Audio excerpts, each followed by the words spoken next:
Yes, the answer is yes. And I'd look at the ordinance to confirm whether it's in the ordinance, whether there's a time for filling the vacancy, and we could amend the ordinance as necessary as well. From my perspective, I think that is something that we need to do so that we don't just plug a hole, right? And then we participation in this particular board, like when we talked, Michelle, it's getting harder and harder to get people interested in the board as time goes by. When we first set up the board, there was a lot of things going on in the nation, which drew people to it.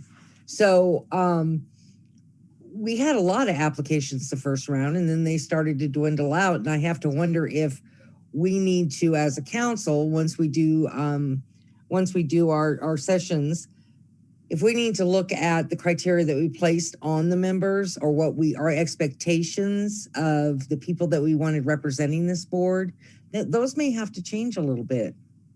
But I'm definitely open to anything once we get into talking about the board. And then Corey, if you could find out if there's that 45 days. I just remember Rupa really being on Jay and I to fill that role within 45 days.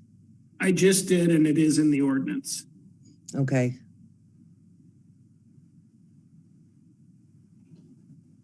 And it could be as simple as a language change that says it's the council's intent and goal to fill it within that, and that gives you an out. I'll let your attorney advise you on the actual language. Okay. Those were just my concerns. I think we pigeonholed ourselves a lot with the 45 days, and whatever, we want this board to be successful. If it's best to not have a council liaison, then I am all for not having a council liaison. And I appreciate the work that'll go in to get this board up and running smoothly, and then we'll never have to worry about anything again. So I do appreciate all your hard work, Michelle. Mm-hmm. I don't see any more hands for comments. So, Mayor Pro Tem Wolford. Sorry, Madam Mayor.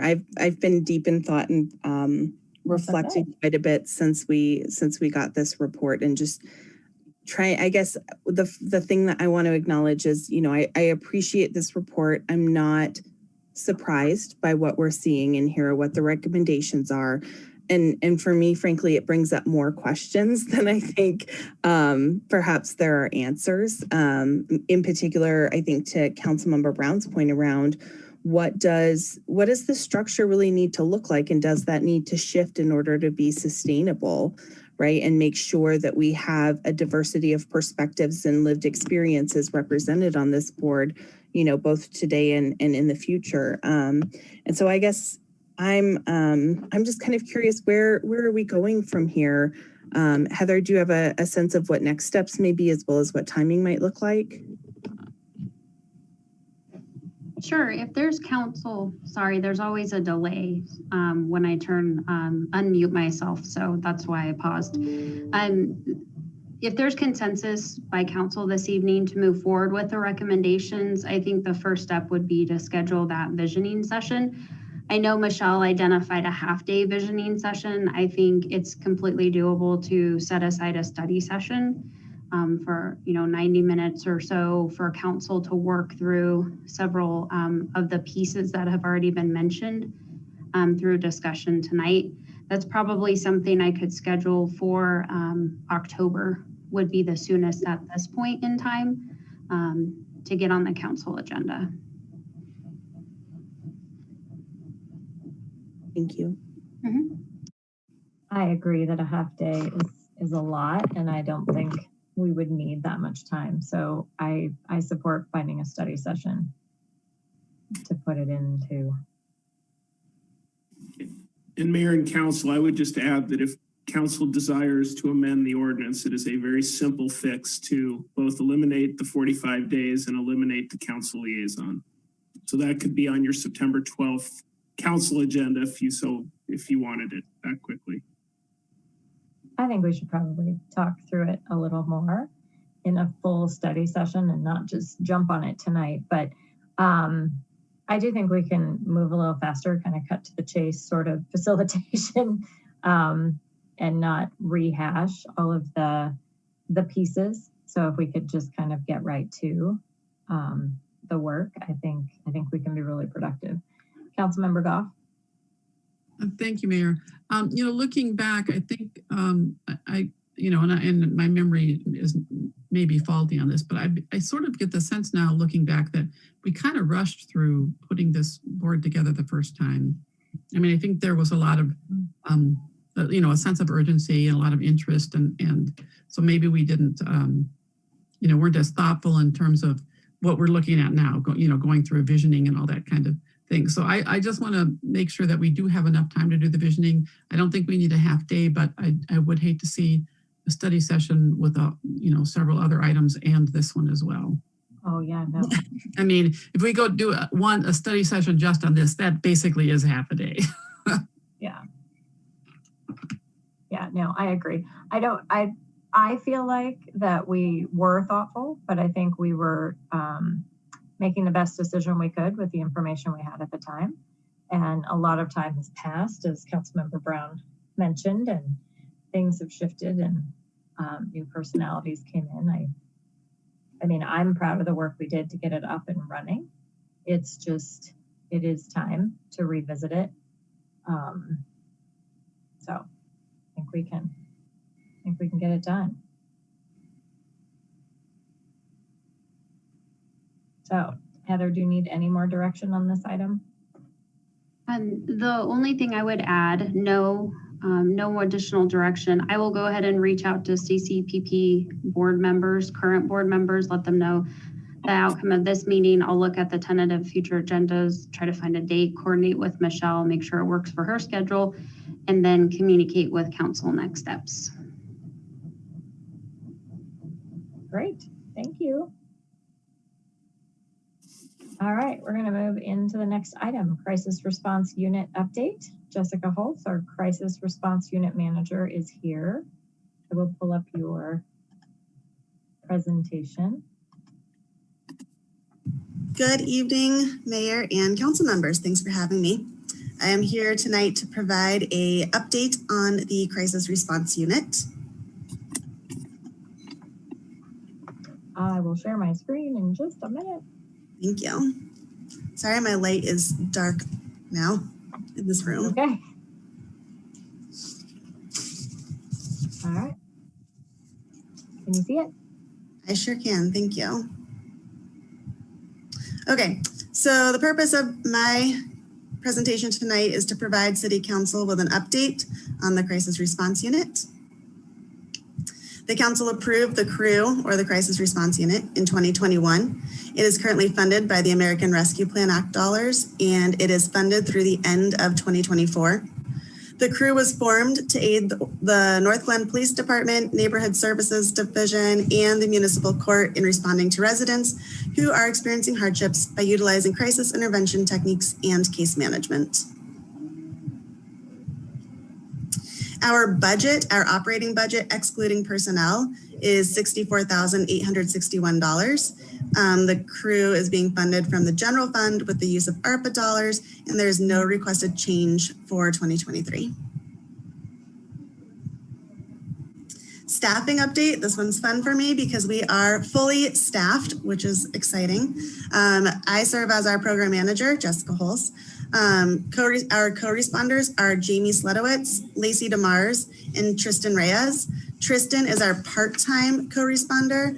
He's still been training. He's been with us for about a month. He's moving into his weekend role next week. And then our community resource navigator, who is Nicole Mayers.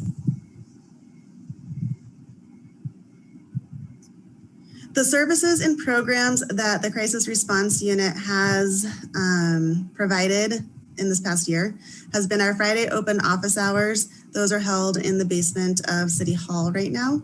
The winter housing program, which is set to close on August 31st. The mobile showers and laundry. This is a partnership with Bayard Enterprises. Bayard brings in the mobile showers and laundry trucks and trailers to 2 different locations in North Glen. One is on city property, which is on Monday mornings from 9 till 1. That's currently at the winter housing program. And with the closing of the winter housing program, we are looking for a new location to serve that area of North Glen. The other location is at Crossroads Community Center, and that's with the partnership with Crossroads. We have provided mediation services for neighbors who are in dispute with one another. We've created the TANF, or we are participating in the TANF internship program, which is when residents are receiving TANF benefits, which is a benefit through Adams County. Then they are trying to get back into work.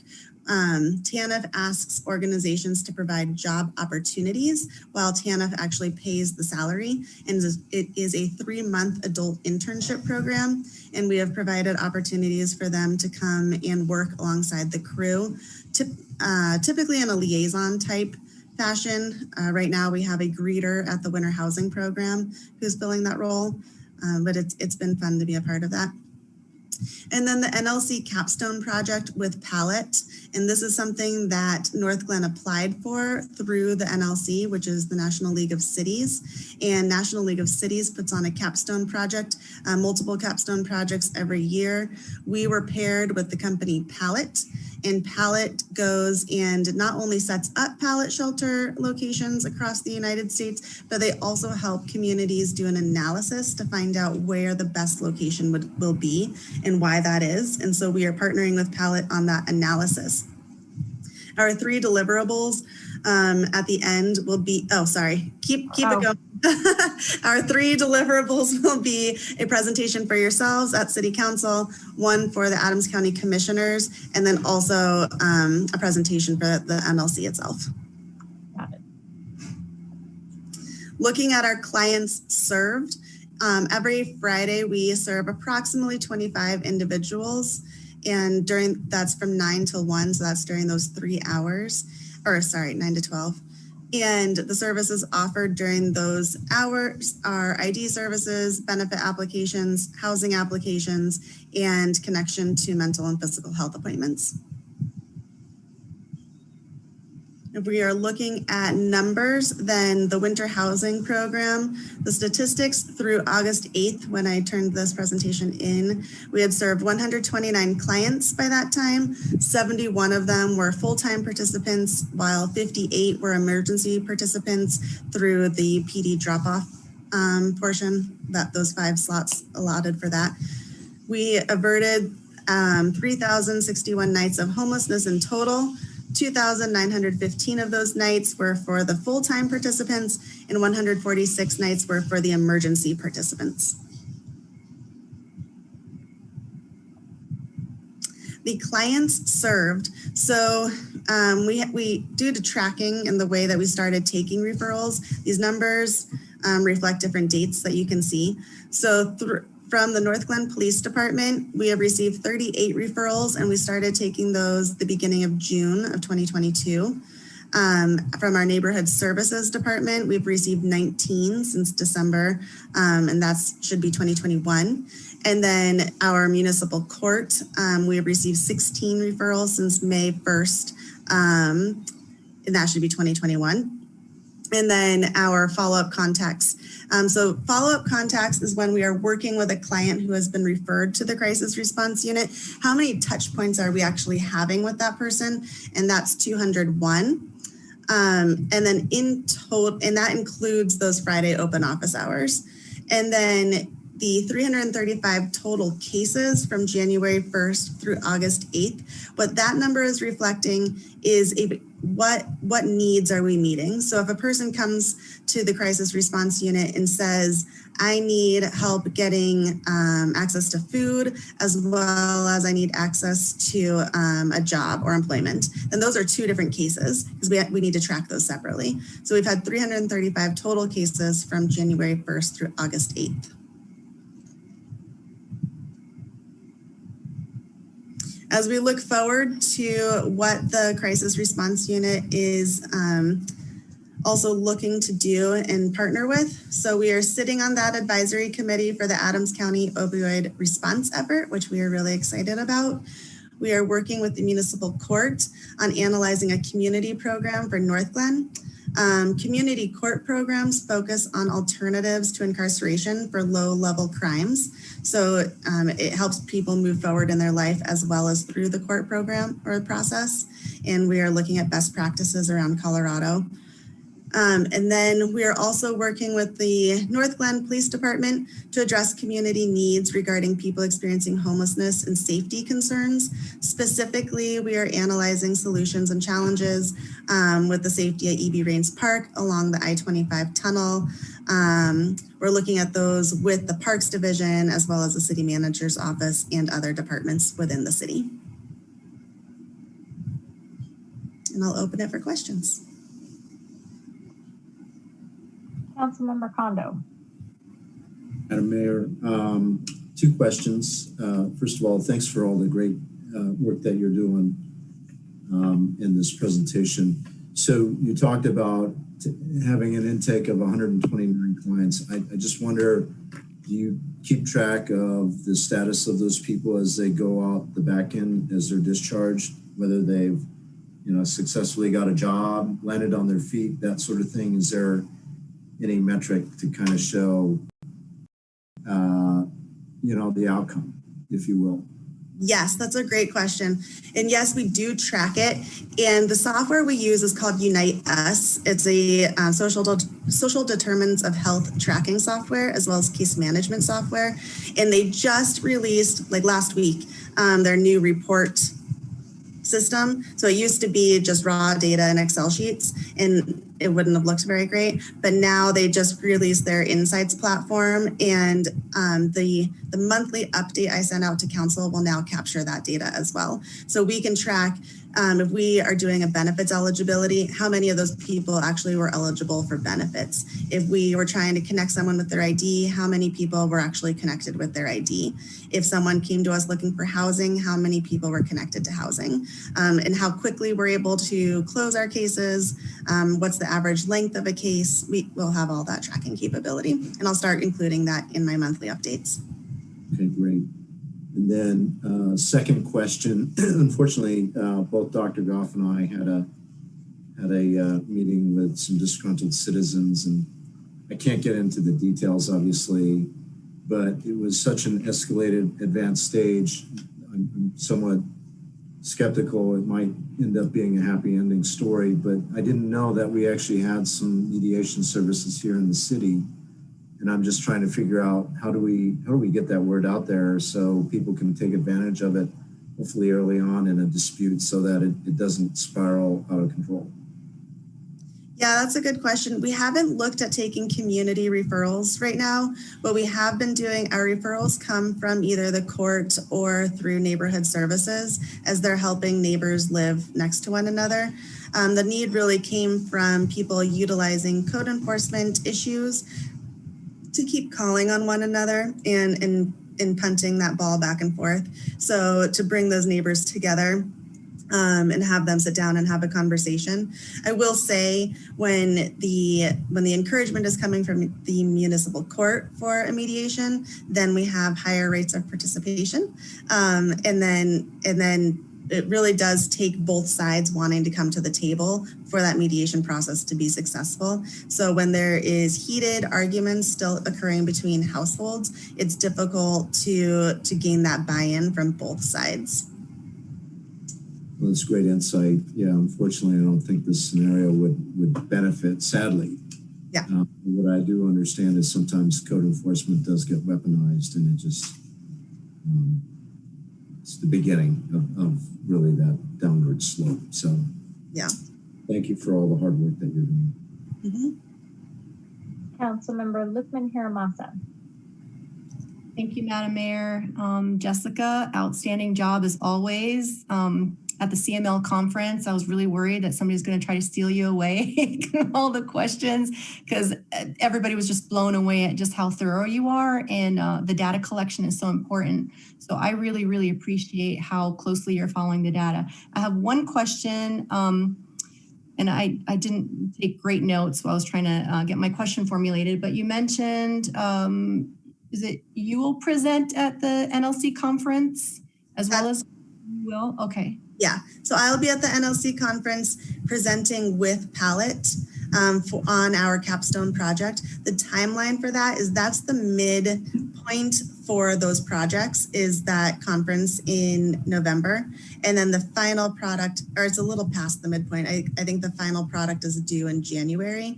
And we did not commit, of course, to having a pallet shelter. What we committed to was making a presentation towards North Glen City Council as well as Adams County commissioners, and then present those findings of the analysis of where a pallet shelter would be best placed within Adams County. So I have them analyzing North Glen, Adams County unincorporated, Thornton, and Westminster.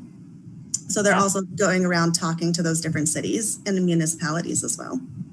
That's great, because that was the second part of my question was, were they analyzing areas outside of North Glen? So you answered that. Thank you very much. That's all I have. Councilmember Brown. Jessica, I haven't said anybody to you in a long time. I think everybody knows who you are now. I have a question for you going backwards and talking about the old rec center and the program that we put in place there. When we originally set up that program, we allowed 24 or 25 people to stay there. And the goal was to help them become self-sufficient. You know, the criteria, you know, that it was tied around already having a job and not having been habitually homeless. Do you know how many people made it through that program and got permanent housing? Yeah, I do. I have the number of housing. So when we're talking about housing, we're talking about a spectrum. About just over 20% of the full-time participants. So I said there were 71 full-time participants. I think we've had 15 enter into housing. No, I'm sorry, 16 as of last Friday enter into housing. So that's just over 21%. And then we still have another 2 that are slated to enter into housing. So that would be 18 people out of the 71 enter into housing. Now, if we're talking about the different types of housing, I do plan on taking all of the final numbers once we close the program and presenting to City Council the entire numbers, because I know this City Council, the commissioners and Adams County, because they're funding the program, as well as our other outreach members throughout Adams County. Everyone really wants to know that data. So I'll be reporting on what types of housing people exited into, as well as what other steps they made. So we tracked if someone came in without a job, but had connections to employment or connections, that community connections that we talked about also being criteria. Did they enter into a work options program like a student, or did they get a job, or did they enter into housing? Those were the 3 things that we were tracking. Right. And then my last question for you is, do we have a transition plan for the people that are staying at the old rec center, you know, up until the 30th when it ends? Do we have a transition plan so that they have some place to go afterwards? We're not just kicking to the curb. So our transition plan started about 5 weeks ago. So we've been meeting with those clients. We host, town hall meetings where we bring in connections to other long-term programs if people are not thinking that they're going to be ready to exit onto their own 2 feet. We have brought in the LIHTC housing partner through Brighton Housing Authority to talk about where low-income housing apartments are, so people can be close to their places of employment. And then we also stopped taking incoming clients August 1st. So that was our cutoff for bringing in more people.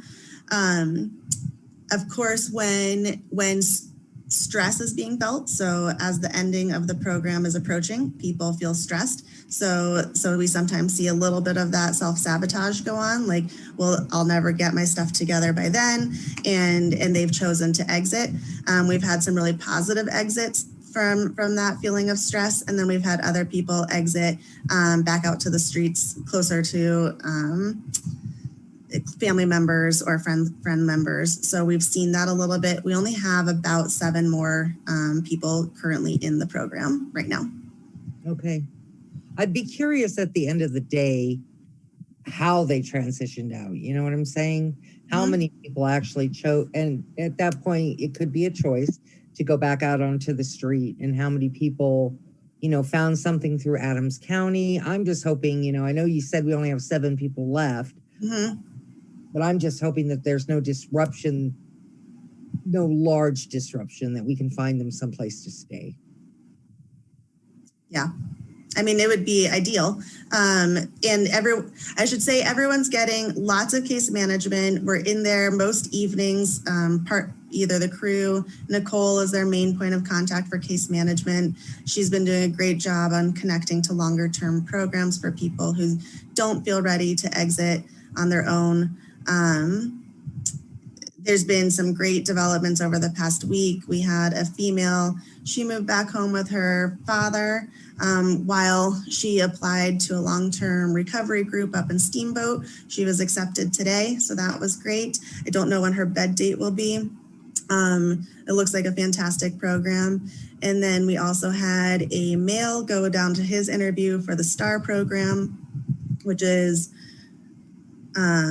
supportive housing through Denver Rescue Mission. So it's your own location that you pay. You have to have a minimum income. So now he has that minimum income, and he has an ability to maintain that minimum income while he moves down to that STAR program. So he was accepted today, and now he'll be waiting for his bed date. So he just needs a holdover from now till that bed date.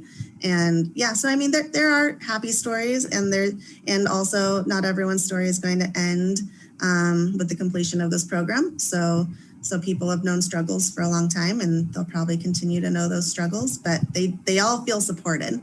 When they end the program at the winter housing program, doesn't mean that they end their case management opportunities with crew. So they do have a team of people that will still continue to work on making those connections that they want to be making. Thank you very much. You're welcome. Councilmember Goff. Thank you, Mayor. Well, Councilmember Brown asked my question, so I'll just take this time to say thank you to Jessica and your staff for all the hard work you've done, and the people that you have helped. North Glen has benefited from having you here, so thank you. I just concur with that. I don't have anything to add. I appreciate the presentation tonight. Thank you for all that you do. You're welcome. Thanks for having me. All right. Moving into our third presentation, discussion items, crime prevention through environmental design update. Amanda Peterson, Director of Parks, Recreation and Culture, is here for a summary. Hello. Right. Oh, you have a presentation. I will pull that up for you. Good evening again, Mayor and Council. The city has engaged Barry Dunn to conduct a SUPTAD, or crime prevention through environmental design assessment for us. Michelle Weinzettel and Jason Gank with Barry Dunn are here tonight to provide you with a project update. Their work is still in progress. So this is an opportunity for them to share their initial findings, as well as get some feedback from City Council regarding their preliminary recommendations. So at this point, I will turn things over to Jason with Barry Dunn to walk you through their presentation. Thank you, Amanda, and thank you, Madam Mayor and City Council. My name is Jason Gank, and I'm with Barry Dunn. I'm a manager with Barry Dunn, and I'm the lead of the Parks, Recreation, Libraries practice. It's a pleasure to be visiting you this evening. We can go on in advance, Mayor. Thank you. Just to make sure that we just state the purpose of what this project is. We're focused, as Amanda said, on the CPTED, crime prevention through environmental design, and we're specifically focused on 3 key locations. They are EV Range, the Civic Center campus, Croak Reservoir, and of course the adjacent areas. And we can advance. I just want to state that our approach, fortunately, with the capabilities of Michelle as well as the Parks Recreation Library side, it's a dual-pronged approach. So we are looking at this assessment, if you will, through the lens of sort of the public space, the public realm, sort of traditional Parks Recreation type of activities, but as well as through public safety. And so we're blending that together to, kind of take a holistic view and assessment at this project. You can advance to the next slide, please. From a quick overview standpoint, gives you a list of things that are either underway or have been completed, but also the upcoming tasks. Our work kicked off in May, and we're looking to complete our work in October, culminating with a follow-up report to City Council. That report will include our recommendations, which we're not prepared for this evening, as well as a final report to include any cost estimates of what those recommendations might be. We can go ahead and advance, please.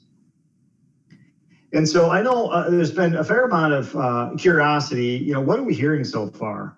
And I can't thank your staff, certainly mayor, council, and all of your community members have just been outstanding to share their voice and opinions. And I can tell you, people definitely want to talk about what opportunities might there be to make sure everyone feels safe and welcome at those sites. Certainly won't read all these, but from a general good standpoint, I will tell you that your site users generally feel safe and are believe that your sites are very well maintained. Your neighbors at these locations want to collaborate with the city to help for opportunities for improvement, and patrons are very happy that the city is conducting this study. We can advance the next slide, please. From a sort of general overall concerns, patrons do believe that there's opportunities for improvement for public safety due to concerns about illegal activity. We heard a lot about parking. We hear a lot about lighting as far as general concerns of all those sites, as well as some staffing concerns about response opportunities, as well as maintenance and opportunities to address public safety concerns. We can go to the next one. And kind of this one is focused on a specific area of EB Rains and the Civic Campus. From the multimodal crossings between the two areas, the perception is that they're unsafe, that the people choose to use those sites at different times of day. Recreation staff report individuals wandering throughout facilities, and often what we've noticed is that the entrances to the recreation facility are often not monitored. We can continue to the next slide, please. The underpass, and as well as temporary housing concerns. Stakeholders report favorable and non-favorable feelings about the temporary housing facility. Patrons believe that the train station that was recently added to the area and the temporary housing facility have created some new safety problems. And then the underpass, we've heard quite a bit about being a safety concern. We could advance the next slide, please. And on the reservoir, neighbors at the reservoir report trespassing from the park into the yards, along with trash and people sleeping on their property. And we certainly heard a lot of other things, but from sort of a general update, we want to give you kind of what we're hearing the most about, if you will. So the next slide, please. So we talked about, in working with your team, identifying hotspots. And what do we mean by hotspots? What does that really, what are we trying to describe? They are areas with observed higher frequency of public safety concerns. They're areas with potential sources of safety concerns that are impacting other areas. They're typically less visible and often identified as an area of concern by a patron. So let's go ahead and go to the first hotspot. And this is in no particular order of priority, but one of the hotspots is the underpass. From our site visits, and we conduct random and different times of day, evenings, and we show up and conduct site visits and these are some of the photos that we took during our visits. And we have many, many, many more photos. Things like evidence of drug use, evidence of encampments, and living areas that are obstructing public access. People, debris, and other items restricting access. And then the next slide, please. The temporary housing facility. Of all the areas that we've reviewed and all the locations throughout the 3 sites, this was the location with the most significant area of evidence of drug use. Things like graffiti, excessive litter, people or debris or other items restricting access and flow around in and around the facility. We can go to the next slide, please. The restroom at EB Range, evidence of drug use, evidence of individuals living and or sleeping in the restrooms, excessive litter, and evidence of vandalized amenities. And one more hot spot at the next slide, please. In the skate park, evidence of drug use, and I won't read all of these, but intimidation of park users. And actually, one thing here is interesting, is that of all the sites we reviewed, including the adjacent areas, that location had the evidence of the most observed broken glass in the park. Go to the next slide, please. So we did want to offer some initial potential solutions and some of the hot spots and some of the areas just to kind of get some updates to kind of where this might be headed from recommendation standpoint. And this is, again, a combination of a public safety eye with Michelle and sort of the public realm with certainly me and others in our team, and also in collaboration and talking with the community about their ideas and staff as well. And I certainly won't read all these, but a series of recommendations that are specific to the underpass, just to provide a more visibility, certainly better lighting, and a safer experience for anyone wishing to use the underpass. And the next slide, please. Additional solutions, I think there's a fair amount, I would say, so far, conversation specific to the underpass. So that's why you may see additional recommendations here. There's some adjacent things that are occurring, in, but also around the underpass that we believe are creating even more of an escalated issue around the underpass. And we talked about the hotspots previously, and perhaps in addressing some of those hotspots might certainly improve the user experience of the underpass. Yeah, we can go to the next slide, please. And then just general all areas. There's a fairly significant amount of restricted areas from a line of sight. And certainly in our recommendations and our final report, we're going to document all of those for your consideration. Staffing seems to be an issue. Again, I talked about this earlier in response time, as well as potential crisis situations for large scale events, as well as general maintenance. And also things like expanding communication and partnerships with adjacent neighbors. In nearly all cases, of all sites, we talk directly with neighbors that really want to lend a hand and provide opportunities for improvement. To the next slide, please. I believe this might be the last one on the all areas of potential solutions, but things like modernizing the restroom at EB Range, I understand some of that is already underway. The crossing between the campus and EB Range, I think it was the night Amanda and I went to we're at a concert together, and we actually saw someone that almost was struck by a vehicle. Had not been probably for another patron laying on a horn. I don't know if the other patron would have noticed. So just some opportunities for that, because there are definitely observations of patrons going back and forth from various areas. Such a beautiful campus, so many opportunities. In completing an updated master plan, I think that there's some really great opportunities there to think and understand maybe in different ways how the park, and as far as the reservoir, some improvements that can be made, we believe that would be a good idea too. But the next slide, please. And just to kind of in closing, just to remind everyone is that this is still a work in progress. We certainly have to dive deeper on our recommendations. We have to provide additional engagement, for example, discussion with local businesses that we want to include in our report, as well as finalizing our cost estimates on the series of recommendations we might have. So that is, if you want to go to the next slide, please. Concludes our update for this evening. We look forward to having another opportunity in the future to come back to you, but certainly Michelle and I are both prepared for questions for this evening. Councilmember Kondo. Thank you, Madam Mayor. Thank you for the presentation. Really appreciate that. So on page 8, it says here that the train station and the temporary housing facility, I mean, the train station is like several miles away. I'm just trying to make the connection. Are we saying that having mass transit actually creates a conduit for more people experiencing homelessness coming into the area? Am I reading that correctly? Yeah, great question. And it's definitely a perception.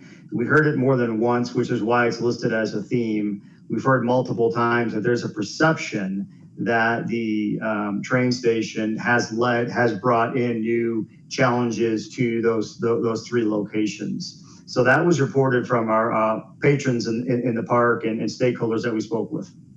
What about the park and ride? I mean, clearly the wagon road station is yet another sort of way, and now that you have a free sort of ride any RTD month here, was that also expressed? I mean, it seems to me coming by bus is a lot more easier than getting over here by train.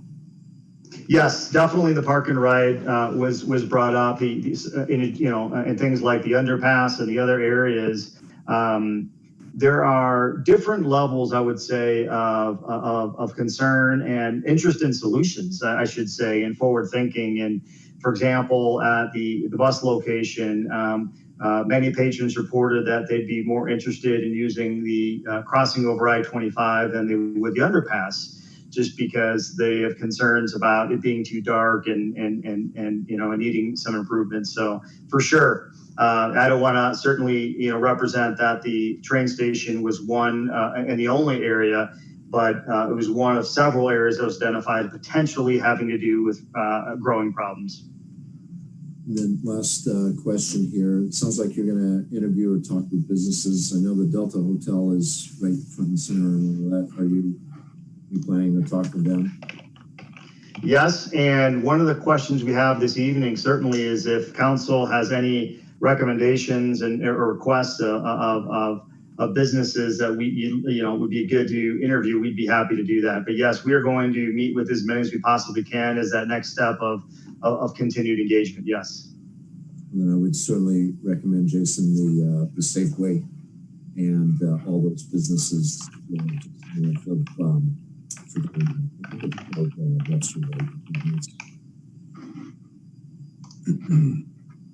Got it. Thank you. I was just taking notes. Thank you. Thank you. Appreciate all the hard work you're doing. Mayor Pro Tem Wolford.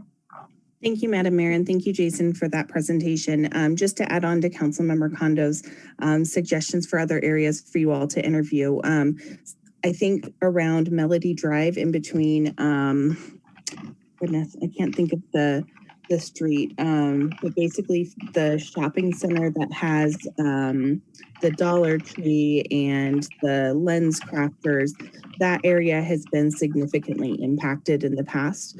And so I think that would be a good area for you all to go and check in with some of those business owners.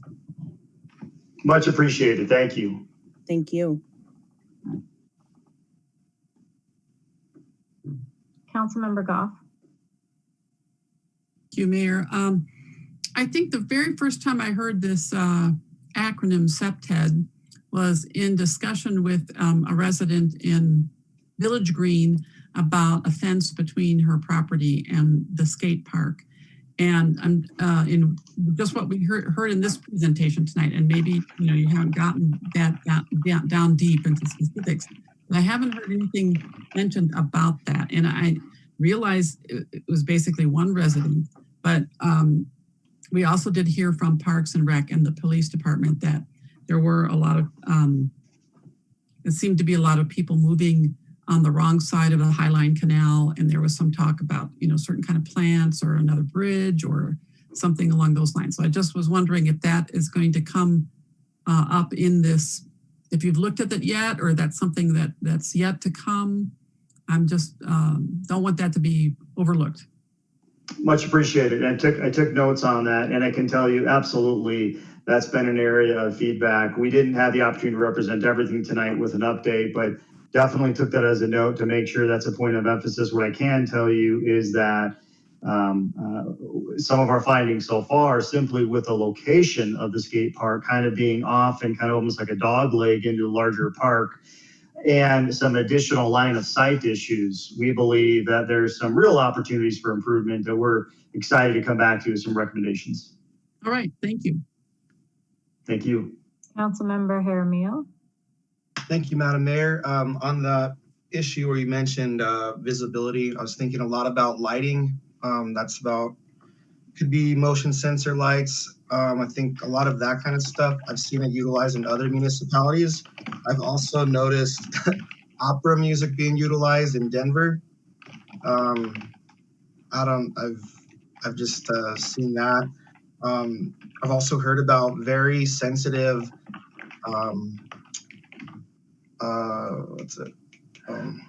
fire, like smoke detectors and things like that inside of bathrooms and things where a lot of that drug use may be occurring.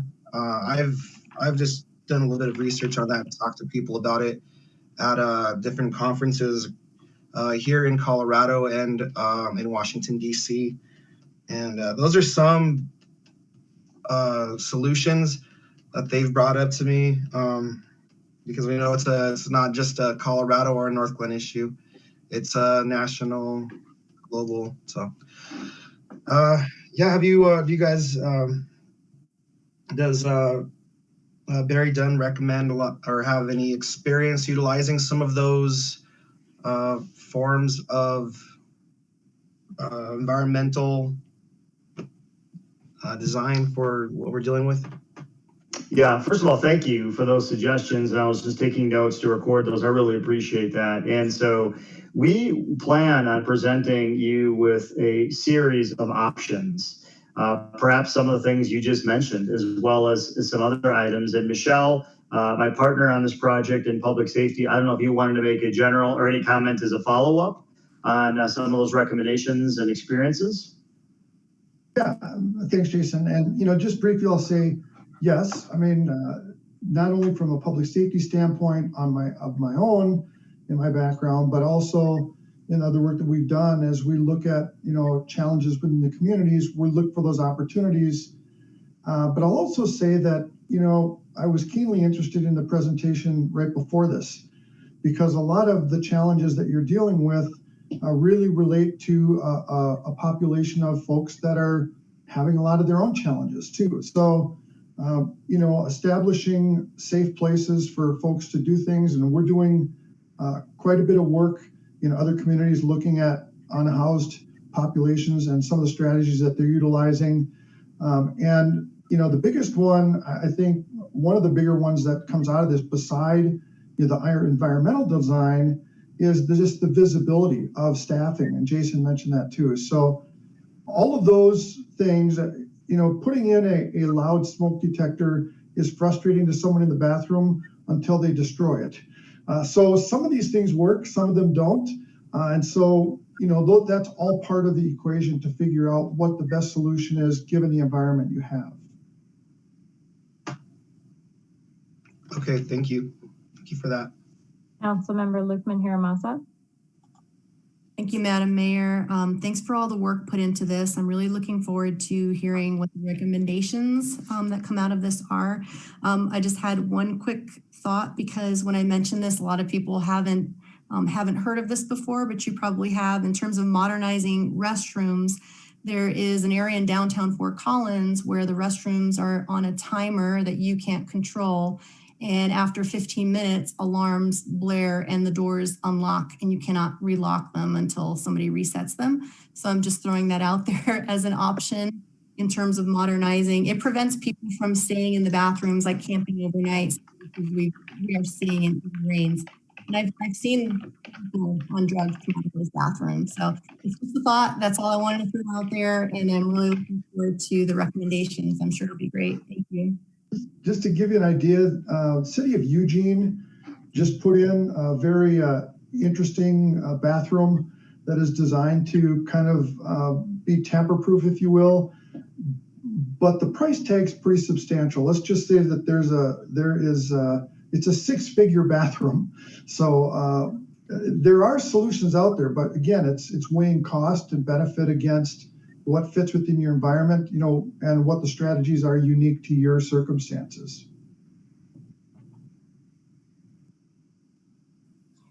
So I'm looking over this and I'm trying to figure out, like I'm trying to anchor to the next steps, like where we're heading, because to be honest, there's nothing in this report that shocked me or surprised me or hasn't been something that this council hasn't talked about and brought forward repeatedly to city staff. And so when I look at this, I'm like, okay.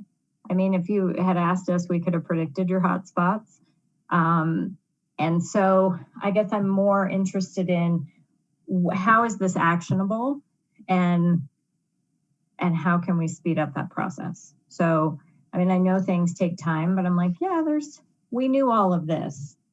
So now I'm looking at how are we going to take the recommendations and move them forward? Because we just finished our budget process. And my concern is that these issues or these recommendations aren't going to make it until the next cycle. And then we're just delaying this process. So I think this question is more for Heather and not the team. Yeah, absolutely. Great question, Mayor.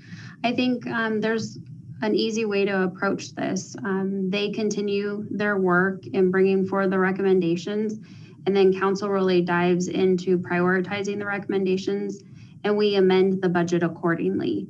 So the budget isn't scheduled for adoption until October 24th.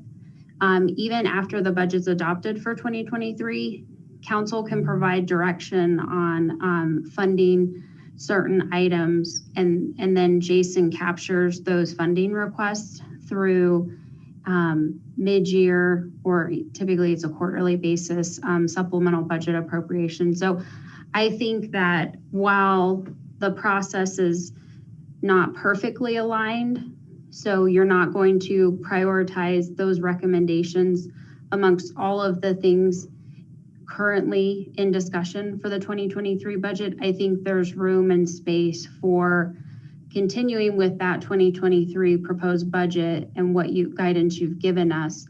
And then knowing that there's these other pieces coming that we can connect the two. And I mean, honestly, there's probably gonna be, this work's gonna take multiple years, not only to fund, but also in terms of really prioritizing the top pieces, the top priorities that council wants to see. We can either potentially use one-time funds from general fund reserve balance, or if there's ongoing operational impacts, we'll have to look and see how we can make that happen if it's a priority to council. So I don't want you to set it aside, okay, and say, wait till 2024 budget. I think we need to keep the work moving forward and figure out, you know, how we can fit things into next year's budget and beyond. Okay. I mean, full transparency, I sat here going, wow, so we just needed an expensive firm to confirm what we've been talking about for so long. Because like, why haven't we moved forward, I guess, until this point? Because everything in here is stuff that's been bubbling up from residents for months, if not years. And now it's getting attention. And so I'm just a little frustrated on the delay here. And then when I look at the calendar and I think, okay, we got like a midpoint report tonight. And so when is that follow-up going to be scheduled? Like the final recommendations? By the Jason end of and Amanda, October? can you speak to that, Jason and Amanda? Yeah, what we've committed to, and thank you for that question. I appreciate the opportunity to clarify. We've committed to the project, a 6-month project, more or less, ending in October. So certainly we can move as quickly as possible and getting those additional tasks done. But, you know, so I would say no later than by the end of October. We certainly would like to move quicker and be responsive. But certainly, Amanda, I don't know if you had anything else. Not on timeline, I was just going to add there are some of these items that are already accounted for in the budget. So it would be the feedback on the actual improvements and what might give us the most effective or the largest impact for the dollar, as Michelle was referencing earlier. So things like the restrooms that are already in progress, these outcomes will help guide how those restrooms are designed. But that isn't necessarily an additional budget impact. Fencing at Village Greens is already identified as a budget item. This would help identify the location of that fencing and where it's most appropriate, what the configuration is, what configuration may be most effective. Jason mentioned things like the crossing at Community Center Drive. There's a light, a signal already planned for that intersection as a part of the Civic Campus Phase 2 improvements. This can help drive the discussions in terms of exactly where that crossing is or any additional improvements that may need to be made. So they're not all necessarily new budget impacts. So those will, like I said, help drive the way those are implemented, even though they're already budgeted dollars. I did recognize some of those items, Amanda. Thank you for bringing that forward. So can I make a request that when we get the report again, that maybe staff can be more involved and we can save ourselves a meeting? So instead of bringing forward a report like this with potential solutions bulleted out, that we actually do some work with staff before bringing it back to council so that we don't have to ask the questions, right? Anticipate that we're going to ask, what can we use one-time funds for? What is cheaper? What is a quick fix? What is a long-term fix? Like if you start sorting those items for us, it'll save us time. And to me, time is of the essence on these items, and we need to move a little faster. So instead of having another presentation like this, kind of dig a little deeper, go one step further, and have staff bring us those items prioritized. Does that make sense? Is that doable? Absolutely. Okay, because it's good. I just wanna jump in because this stuff is concerning. It's great feedback to hear. So staff will follow that direction from council. That would be awesome. Any other questions or comments for this item? No? Okay. Great. Thank you very much. Moving into public invited to be heard. This is an opportunity for public comment. Statements are limited to 3 minutes per speaker. Comments must be related to an item previously addressed to council during the meeting. Is there anyone on the phone who would like to speak to council at this time? Yes. Great. This is Chris. Address Klein. and provide your comments. Chris Klein. I appreciate it again. Thank you. 248 Emory Road, Northland. And I hope I get a little more. I know I was referenced a lot before, and I wish I could talk about this when it was brought up in the first place. But I want to address some of the council members' questions as well as just some of the details about it. I want to make sure everyone understands what I'm saying. It's very important, and I'll be quick. But I want to address, first of all, the council members. Councilmember Brown, I know, asked about the cost. Just so you know, I mean, TNR doing it by caregivers it's their own cost. It doesn't cost a thing by the city. And as they were kind of explaining, I know Heather was bringing up the Riverdale staff. It's so much more expensive to have a cat held in the shelter for weeks. And then sometimes a barn program for months, and then sometimes euthanizing them. When you do a TNR, SNR back right away, it's very cheap. It's affordable, so it's going to save the city money on that. I want to address Councilmember Kondo with the respect of 1432 impounding of cats. The ACOs may not impound any cat. Once C's turn over to a cat to a community cat caregiver into a TNR program, what that means is when someone traps a cat and gives it to an ACO, or whether they trap it themselves, an ACO, you don't randomly find a caregiver to give it to. There's no one there to give it to. So that's what I'm saying. They're making and I brought this up the first time on the 11th. It's just, you're putting a caregiver's responsibility, because it says specifically that they may not impound a community cat. But, I mean, that's where that's saying you can't S&R the community cat. So that needs change. B and C needs change. It's not realistic of what happens. You don't hand it over to a caregiver. Caregivers practice TNR on their own. So hopefully that answers that question a little better. Councilmember Jaramillo commented on owned and caregivers. That's huge. That's why we need to remove the ordinance, because you can't separate owned cats from caregivers sometimes. When you have so many different situations, cats, whether they're feral, stray, try to adopt them, whether you let them outside, it's just not going to happen. And there's going to be too many gray areas. So if that makes sense, a caregiver should be protected because they're community cats. But if you're taking care of like 10 cats, for example, outside, and then the next door neighbor lets their cat out, it can be friction. So I've done a lot of research on this. I know what I just hope you take my recommendations on this. And I want to address, Chief May mentioned no one else has asked about it, but that's because people aren't familiar with it. I know a lot of people, others that do this.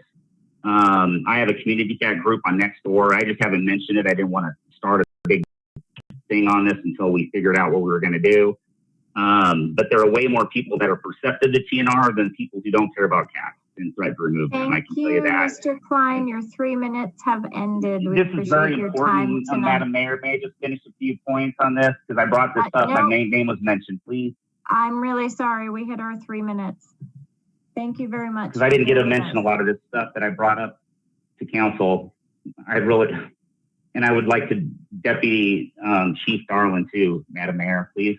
I know we don't have time for a full engagement of conversation. You can reach us via email, and that was just ordinance on first reading. So we will be coming back to have that discussion further. Okay, I appreciate your time. I just know a lot of people are not understanding this, and I need people to understand this because it's a huge difference. Our shelters are packed in this SNR needs. Okay, thank you. Is there anyone else on the phone who would like to speak to council tonight?